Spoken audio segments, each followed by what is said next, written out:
Hi friends, మొన్న చూపించిన దాని వీడియోలో అమ్మవారి కనకదుర్గమ్మ వారి కలారం చూపించాను కదా. ఇది కొత్తగా చేయించిన పంచలోహాలతో కొత్తగా తయారు చేయించిన కలారం.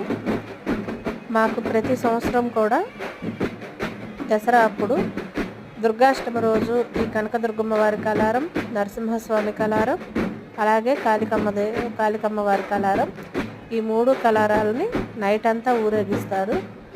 మొత్తం ఒంగోలు మొత్తం ఊరేగించి తెల్లవారి 11-12 అవుతుంది. ఆ టైంలో గుడిలోకి వెళ్తారు మళ్ళీ. అలాగే మహర్నవమి రోజు పార్వతీదేవి, మహిషాసుర మర్దిని, బాల త్రిపుర సుందరి దేవి, ఈ ముగ్గురు అమ్మవార్ల కలారాలు ఊరేగిస్తారు. చాలా బాగుంటుంది ఫ్రెండ్స్. మా ఒంగోలులో మాత్రం ఈ 2 రోజులు. 3వ రోజు వచ్చేసి పార్వేట్ చేస్తారు.